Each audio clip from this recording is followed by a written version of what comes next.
eu sou Adonai, eu faço parte do Ministério Caminho de Sião em São Bernardo, nosso dirigente pastor Kersiton, e eu quero que não só cumprimentar a todos os membros da nossa comunidade, mas também cumprimentar o pessoal do podcast da Restauração, Josmar, Tatiana, que o Eterno abençoe a cada um de vocês, ao pessoal do grupo da Restauração, que o Eterno abençoe a todos, e para mim é um privilégio poder partilhar com os irmãos aqui hoje a porção semanal, né? Eu quero trazer aqui para nós refletirmos naquilo que é a direção do Eterno que Ele nos deu exatamente para nos alimentar, né? Que é a porção Ler Lerá. E essa porção, ela significa vai com você mesmo. E ela tem ligações muito fortes com aquilo que é um chamado que Abraão recebeu, né? E talvez algum dos irmãos esteja se perguntando, né? Uma igreja tal, mas falando de conceitos judaicos. Nós somos uma comunidade onde nós trabalhamos tentando restaurar as raízes da fé. E nós utilizamos um método litúrgico que é abordado desde as épocas de Esdras, né? Então, e por que nós adotamos esse método litúrgico? Porque nós sabemos que Deus ele chama o homem para que contemple não só aquilo que ele tem para falar ou ensinar, mas a partir dos seus sinais que é dado através do sábado, nos dias que ele pede para ser marcado, esses sinais eles dirigem a humanidade, dirigem não só as nossas vidas, mas a partir daquilo que ele quer demonstrar pelo qual ele vai fazer. Amém? Então nós nos utilizamos e nós cremos nas Escrituras e nós praticamos ela exatamente da forma que ele pediu para que nós praticássemos.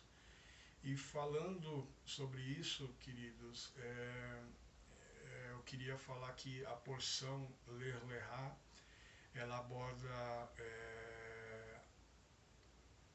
o livro de Gênesis capítulo 12, né, e Gênesis 17. Né? E esse conceito vai com você mesmo, né? Ele traz um entendimento daquilo que nós nos tornaremos no Senhor a partir do momento onde compreendamos o nosso chamado também. Amém? Porque é tão interessante que Abraão, quando ele recebe o chamado de Deus, é acrescido ao nome dele a promessa. Né? Então, ele, a partir daquele momento, o significado do nome de Abraão, ou pelo qual ele era chamado ou reconhecido pelas pessoas, era exatamente pelo que ele viveria, que era a promessa que foi dada por Deus, além de um acréscimo da letra de Deus. E esse é um conceito muito importante para que nós despertemos a nossa fé e façamos as coisas nele, a partir dele, né? E Abraão, ele é chamado e recebe essa condição, né? E quando nós começamos a refletir que nós adentramos a mesma aliança e nós fazemos parte desse mesmo povo, nós sabemos que para nós também existem promessas, né? Só que as nossas promessas se dão a partir do direito de herança, mas esse direito de herança ele é vinculado exatamente a deveres ao quais nós devemos cumprir. Existe um midrash muito interessante, né? Só para a gente compreender o que é graça, que muitas vezes fica meio desvirtuado pelo cristianismo, que Davi ele chegou até um juiz e o juiz falou assim: Davi, você tem que pagar o que você deve. E aí Davi falou assim: só que eu não tenho dinheiro para pagar esse tanto, né? E aí o juiz falou para ele: quanto você tem? E aí Davi entregou tudo o que ele tinha e aí o juiz completou o restante e pagou aquilo que Davi tinha. Então, qual é a moral que nós aprendemos com esse Midrash? Que nós vamos até onde as nossas forças cabem, né? Porque quando não dá mais ou não depende mais daquilo que nós podemos fazer, Deus acrescenta a graça. E sempre foi assim e sempre existiu a graça, né? Não como o cristianismo muitas vezes acredita, mas a meritocracia é algo bíblico e é algo que é colocado quando Paulo mesmo apresenta lá em Romanos 8, né, que os filhos de Deus, eles carregam, né, isso na predestinação, eles carregam a glória do Eterno, né, isso demonstra que os preceitos colocados sobre o chamado, ele não vai dar só o significado para aquilo que é eu atender o chamamento do Eterno, mas eu vou entender que esse chamamento é para que eu carregue a glória do nome dele. E é tão interessante isso, queridos, porque assim, eu preciso voltar um pouco para explicar duas coisas, né? A colocação do nome, se a gente for olhar em Gênesis também é colocado sobre uma ordem sacerdotal que foi incumbido sobre o filho de Adão Sete, né, que foi lhe dado o direito de invocar o nome de Deus. A ordem sacerdotal voltou a partir daí, e quando houve o dilúvio, essa ordem sacerdotal ela foi colocada sobre Shem, filho de Noa, né, que foi abordado na outra porção. E o que significa Shem? Exatamente nome, pelo que nós somos chamados. A ordem sacerdotal, isso na cultura judaica, a ordem sacerdotal, ela é reconhecida depois quando Melquisedeque, né, ele era um rei que era conhecido como um rei justo, né, o termo rei Melquisedeque, né, é um rei justo, e ele reinava sobre uma cidade reconhecida como Shalem, cidade de paz, exatamente porque ele era um rei justo. E Abraão reconheceu esse sacerdócio, né, que faz ligações de formação de um reino de sacerdotes lá em Apocalipse, né, formação de um reino de sacerdotes. E aí a gente vê que assim, essa ordem sacerdotal, ela é passada não só como uma promessa, né, porque aí o que Abraão faz ali é financiar obras de justiça através da condição de reconhecimento ao nome de Melquisedeque, que ali também havia sofrido uma alteração, porque como o nome de Abraão também mudou, ele foi reconhecido exatamente porque ele estava vivendo uma outra condição, e essa condição fazia com que ele fosse reconhecido daquela forma, né?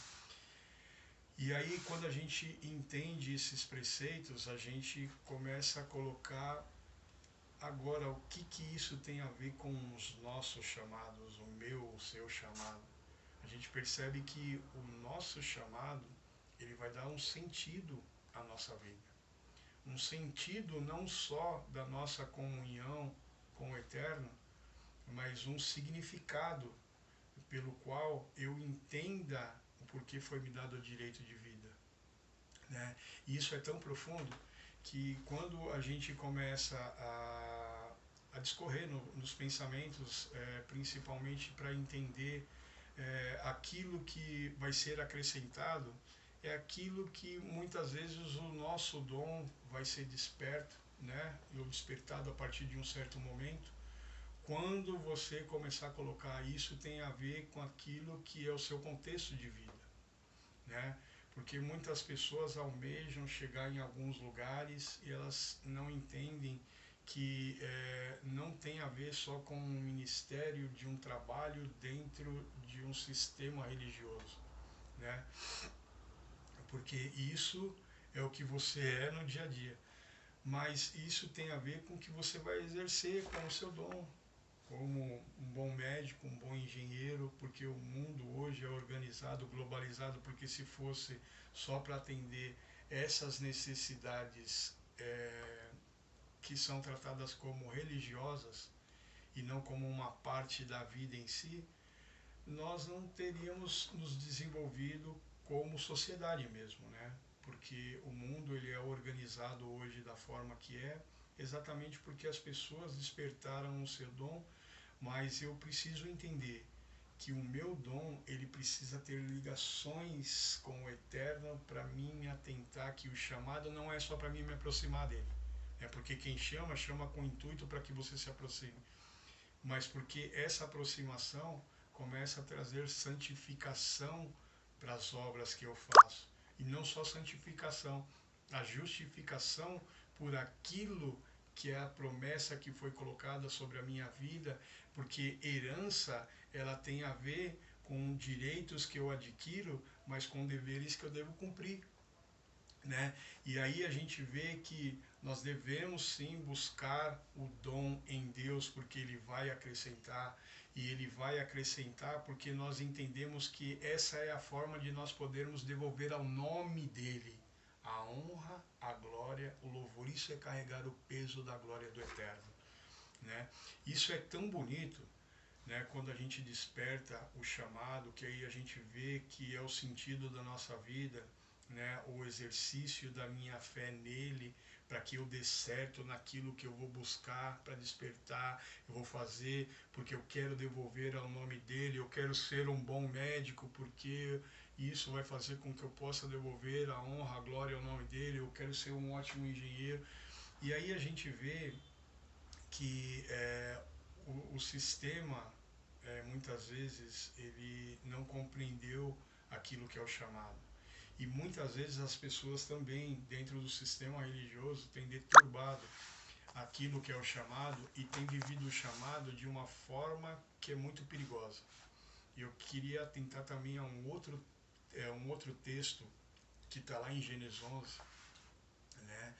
Que Gênesis 11 expõe exatamente o que aconteceu sobre um falso chamado, né? Porque os homens ali se uniram e construíram um zigurate e falou assim, vamos ficar aqui para que os nossos nomes se tornem célebres, para que eles fossem reconhecidos pelos nomes dele. Mas que ligação que tinha com Deus? Já não havia reconhecimento com aquilo que era a soberania de Deus. E Deus fala o que em Gênesis 11? Por que não reconhecem quem eu sou, vos entregarei as suas próprias idolatrias. Eu estou aqui parafraseando, né? Exatamente porque vai ficar mais fácil da compreensão do texto, né? Porque eles não compreenderam que Deus era um e era único, né? Deus os entregou aquilo que eles tinham no ventre, a sua própria idolatria, ao seu próprio Deus, a sua própria adoração, né? E aí isso começou a se tornar principados paralelos que se opõem muitas vezes àquilo que é o chamado da humanidade, não só para se aproximar, né, mas para aquilo que é o intuito real de dar sentido para a vida de cada um, né? E aí a gente vê que essas promessas elas foram colocadas sobre o nome de Abraão. Abraão, a partir do seu chamado, ele foi reconhecido pelas pessoas exatamente porque ele começou a dar frutos daquilo, mas um dia, lá na frente, em Atos 2, se abriu uma porta, se cumprindo mais uma parte daquilo que era para a humanidade, né? Porque em Atos 2 se abre o portal para as nações conhecerem a fé de Abraão, o chamamento de Abraão, que se tornou também para as nossas vidas uma promessa, não só de um chamado, mas de dar um significado e trazer também para outras vidas um significado que elas buscam. E aí a gente começa a compreender de uma forma distinta que Deus ele não fala só a partir de sinais e dos seus sábados aquilo que ele quer nos ensinar. Nós nos tornamos um multiplicador desses sinais e nós carregamos o significado de um chamado. Aqueles que estão perdidos hoje, eu convido para que tenham no coração que você também foi chamado pelo Eterno. Comece a estabelecer uma relação a partir desse instante com Ele.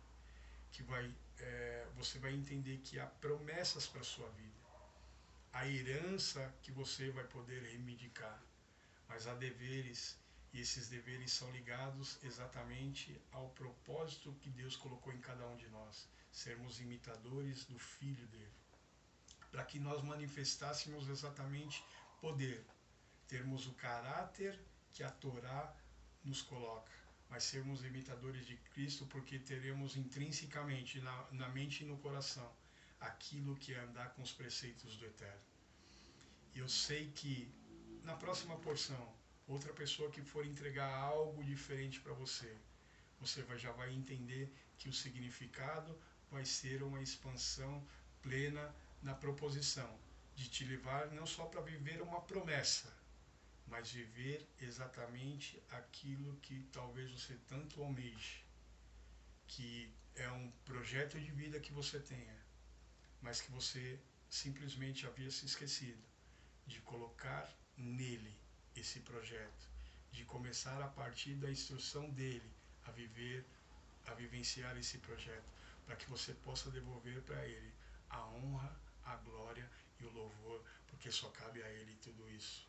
Que o Eterno te abençoe. Até a próxima. Shalom, shalom.